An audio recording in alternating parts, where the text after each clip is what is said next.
نحمده ونصلي على رسوله الكريم اما بعد فاعوذ بالله من الشیطان الرجیم بسم اللہ الرحمن الرحیم والفجر وليال عشر والشفع والوتر صدق اللہ مولانا العلی العظیم۔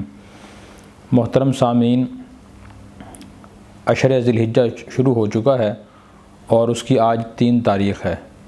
نبی اکرم صلی اللہ علیہ وسلم نے اس عشر ذی الحجہ کے دنوں اور راتوں کی بڑی فضیلت بیان فرمائی ہے۔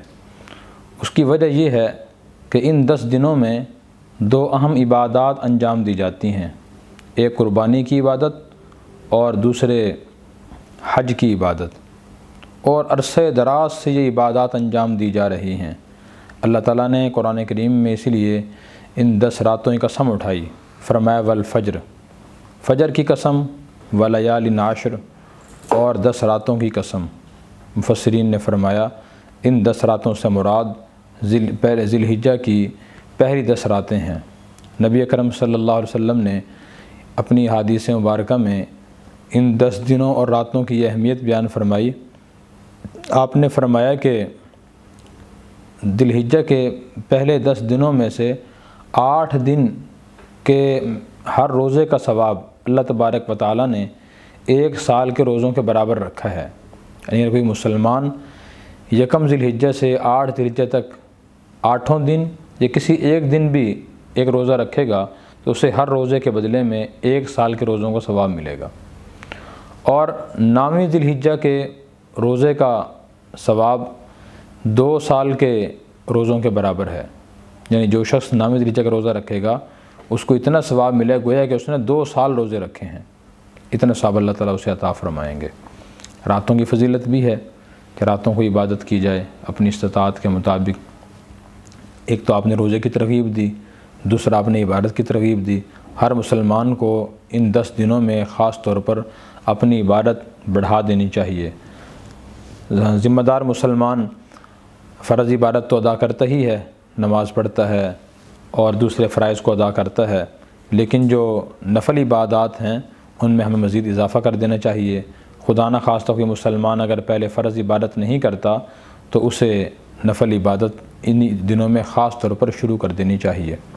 ایک تو یہ اہم سبق ہے۔ دوسرا، قربانی کی جو عبادت ہے یہ معمولی عبادت نہیں اور نئی عبادت نہیں ہے، یہ آدم علیہ السلام کے زمانے سے چلی آ رہی ہے۔ 6 سپارے میں اللہ تعالیٰ نے ارشاد فرمایا وَاتْلُ عَلَيْهِمْ نَبَأَ ابْنَيْ آدَمَ بِالْحَقِّ اذ قربا قربانا فتقبل من احدهما ولم يتقبل من الآخر، کہ آدم علیہ السلام کے 2 بیٹوں حابیل اور قابیل کا ایک مسئلے میں اختلاف ہو گیا تھا۔ اس کی تفصیل ہم عرض نہیں کر رہے کہ تفصیل عرض کریں تو بات لمبی ہو جائے گی۔ تو آدم علیہ السلام نے یہ فیصلہ فرمایا کہ تم دونوں اللہ کی بارگاہ میں قربانی کرو۔ چنانچہ حابیل نے ایک مینڈا قربان کیا اور اسے پہاڑ پر یا کھلے میدان میں رکھ دیا، اور دوسرے بیٹے کا نام قابیل تھا، اس نے کچھ گندم یا کچھ جو کوئی جنس اللہ کے دربار میں پیش کی، پہاڑ پر رکھ دی یا میدان میں رکھ دی۔ اس وقت کا طریقہ کار یہی تھا۔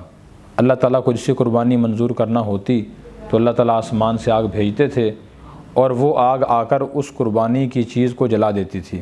چنانچہ آسمان سے آگ آئی اور وہ حابیل کے مینڈے کو جلا گئی، جس بات کی علامت تھی کہ اللہ تعالیٰ کے ہاں حابیل حق پر ہے۔ تو اس آیت سے معلوم ہوا کہ یہ قربانی کا سلسلہ اور قربانی کی عبادت آدم علیہ السلام کے زمانے سے چلی آ رہی ہے۔ اللہ نے وَاتْلُ عَلَيْهِمْ نَبَأَ ابْنَيْ آدَمَ بِالْحَقِّ، اے نبی آپ لوگوں کے سامنے آدم کے دونوں بیٹوں کا سچا واقعہ بیان کیجئے۔ اذ قربا قربانا، جب ان دونوں نے قربانی پیش کی، فَتُقُبِّلَ مِنْ أَحَدِهِمَا، ان میں سے ایک کی قربانی قبول ہو گئی، وَلَمْ يُتَقَبَّلْ مِنَ الْآخَرِ، اور دوسری قربانی قبول نہیں ہوئی۔ اس سے معلوم ہوا کہ بعض قربانیاں اللہ کے ہاں قبول ہوتی ہیں اور بعض قربانیاں اللہ کے ہاں قبول نہیں ہوتی۔ قبول وہ ہوتی ہیں نمبر 1 جن میں اخلاص نیت ہو کہ اللہ کی رضا کے لیے قربانی کرنے والے نے قربانی کی ہو۔ نمبر 2 وہ قربانی دین کی تعلیمات کے مطابق اس نے کی ہو۔ اس لیے ہمیں چاہیے کہ ہم کسی بھی عبادت کو اپنی مرضی سے اپنے خیالات کے مطابق انجام دینے کی کوشش نہ کریں، اس لیے کہ ایسی عبادت اللہ کے ہاں قبول نہیں ہوتی۔